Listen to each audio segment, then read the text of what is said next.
Hello and welcome back to AFT 24/7. I am your host Aditi Vats and today we have with us Mr. Om Prakash Sabra. He is a renowned poet and we welcome you, sir. नमस्कार, धन्यवाद आपका। तो sir आप किसी भी एक नई poem का शुरुआत आप कैसे करते हैं? आपके उसके पीछे का थॉट प्रोसेस क्या होता है? मेरा ये कहना है कि जो चाहे गद्य हो चाहे पद्य हो, यानी प्रोज हो चाहे पोएट्री हो, दोनों के अंदर सबसे पहली चीज़ है कि आपके अंदर मन की भावना जो है वो उछालें मारनी चाहिए। वो जब बूस्ट करेगी, आपको अपने साथ उस वेग में ले जाएगी, तो अपने आप विचार बनते जाएंगे। तो फिर you will have to pen down, आपको लिखना पड़ेगा उस समय। वाह, इसको बोलते हैं हिंदी में स्वतः स्फूर्त, अपने आप बन जाती चीज़। ओके सर,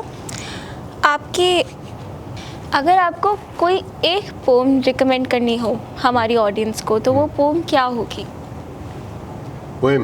पोएम या फिर कोई किताब, कोई ऑथर जिसकी आप किताबें हमारी ऑडियंस को बताना चाहे कि इनकी किताब या फिर इस ऑथर की कोई सी भी किताब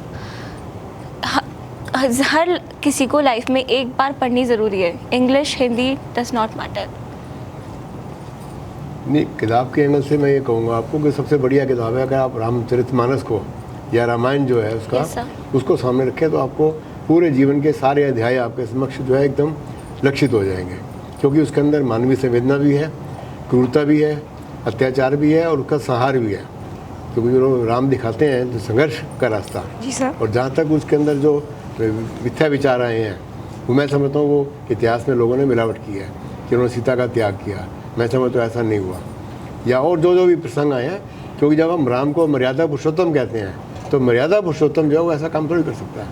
पोएट्री आपके हिसाब से क्या खाली एक इंसान का मन प्रसन्न करने के लिए, या फिर इंसान में एक थॉट या फिर एक आग सी, ओके, आपके लिए पोएट्री मतलब किसी इंसान के अंदर कोई थॉट प्रोवोक करने के लिए इम्पॉर्टेंट होती है सोसाइटी में, या फिर एक चेंज लाने के लिए, या फिर किसी इंसान का बस मन प्रसन्न करने के लिए कि उसे पसंद आ गई तो बहुत अच्छी बात है? वो आपका उस चीज़ पे क्या कहना है? उसका जो जवाब है ना, साहित्य शब्द के अर्थ के अंदर छिपा हुआ है। इसके दो अर्थ हैं। साहित्य का मतलब जो सबके हित में हो, स्वहित्य, समाज के हित में हो, वो कार्य लिखना या कहना। और दूसरा इसका जो अर्थ है वो है लिटरेचर, इंग्लिश में कहते हैं, यानी जो भी लिटरल फॉर्म में है, रिटन फॉर्म में है, दैट इज़ लिटरेचर। तो उसमें अच्छा भी लिटरेचर है, बुरा लिटरेचर भी है। लेकिन जहाँ तक काव्य की बात है, उसके लिए मूलभूत बात है कि आदमी के अंदर संवेदना होनी चाहिए।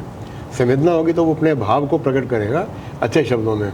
जितने अच्छे शब्दों में वो बोलेगा, लोग उसको उसी तरह से एक्सेप्ट करेंगे और वो उतनी अच्छी कविता या गीत माना जाएगा। तो मेरा मूल तत्व इसमें है कि संवेदना और भावना व्यक्ति की है जो है वो कविता को, गीत को अच्छा बनाती है। ऐसा कोई एडवाइस जो आप हमारे बडिंग रीडर्स या फिर पोएट्स को आप देना चाहें, कि कोई एडवाइस जो आप हमारे बडिंग पोएट्स या फिर ऑथर्स को देना चाहें? मैं इसमें सिर्फ इतना कहूँगा, जो सिर्फ बडिंग पोएट्स के लिए नहीं, सारे युवा वर्ग के लिए है। क्योंकि इस समय जो काल चल रहा है वो सोशल मीडिया का है, हर आदमी इससे प्रभावित है। रात के 12, मैं जानता हूँ ऐसे बच्चों को, रात के 2-2 बजे तक वो देखते हैं, मोबाइल पे बैठे रहते हैं।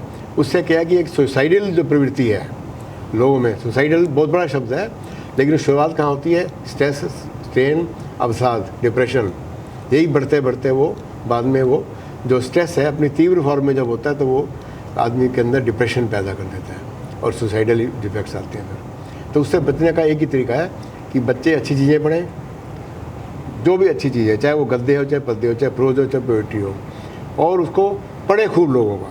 जितना अधिक पढ़ेंगे उनको वोकैबुलरी स्ट्रांग होगी, उनके शब्द जो ज्ञान है बहुत बढ़ जाएगा। और जितने अच्छे शब्द यूज़ करेंगे फिर उसके बाद क्या होगा कि मैक्सिमम साल या 2 साल में, 3 साल में, क्योंकि उनकी भावनाएं भी हैं, उनके अंदर संवेदना भी है और शब्द भी उनके पास शब्द भंडार है, तो वो एक बड़े अच्छे शब्द शिल्पी बन जाएंगे। और जब वो शब्द शिल्पी बनेंगे तो शब्दों के साथ खेल सकते हैं, जो शब्द चाहिए उसके उठा के उसको ले आएंगे सामने, और उतना ही अच्छा वो लेखक या कवि या साहित्यकार बनेगा। मेरा आपसे एक आखिरी सवाल, कुछ आप अपनी जर्नी के बारे में हमें बताना चाहें कि आपने कहाँ से शुरुआत करी थी और आप आज अब किस मुकाम पर हैं? इसमें मैं पहली बात तो कहूँगा कि जो हमारा चरित्र का निर्माण हुआ व्यक्तित्व का, उसमें हमारे माता पिता का सबसे बड़ा हाथ है। हाँ जी। जैसे ये जो भी धारण करते हैं ना, हमारे हिंदू धर्म में 3 उसमें तार होते हैं, उसमें 3 रेन होते हैं। माता, पहला माता है, कहते हैं माता रेन माता भक्ति, मतलब आदमी का निर्माण करने वाली सबसे पहली माता है। अगर वही अच्छी नहीं होगी, कुरीतियों में होगी, तो क्या निर्माण करेगी। दूसरा पिता, और तीसरे हैं गुरुदेव। अब जो बच्चा है वो छोटे संस्कार जब लेता है 5 साल तक या 4 साल तक, वो माता और पिता से लेता है, हाँ जी। क्योंकि तब स्कूल नहीं जाता वो। तो इन तीनों को ऋण उतारने के लिए इन्होंने जो उपकार किए आदमी के निर्माण के लिए, ये जो पवित्र पहना जाता है। आजकल तो लोग पहनते नहीं ये जो पवित्र। तो ये मूल धारणा ये है कि हम इनको अगर अपने जीवन में उतारेंगे, उनके आदर्शों को, जो उनके अच्छे काम हैं, तो हम जीवन में आगे बढ़ेंगे। और उसके लिए सबसे पहली चीज़ है कि हम इनका सम्मान करें, जो बड़े हैं, चाहे माता पिता हैं, चाहे गुरुदेव हैं। और सम्मान करेंगे तो हमारे अंदर संवेदना का भाव भी होगा, सद्भावना का भाव भी पैदा होगा। हाँ जी। क्योंकि इन सब चीज़ों से जो एक चीज़ पैदा होगी जो सोशल मीडिया को काटेगी, वो है सकारात्मक value, positive value of life. क्योंकि अगर हम सकारात्मक ऊर्जा नहीं रखेंगे तो जीवन में हम आगे नहीं बढ़ सकते हैं। और अगर हम पॉजिटिव वैल्यूज़ को रखेंगे तो वाइब्स हमारी पॉजिटिव होंगी, आपका चेहरा हमेशा मुस्कुराता दिखेगा, और जितने भी लोग हैं आपके ऑरा से एकदम प्रभावित हो जाएंगे। Thank you so much sir. मैं आपका धन्यवाद करती हूँ कि आपने हमारे लिए इतना टाइम निकाल के और ये इंटरव्यू दिया।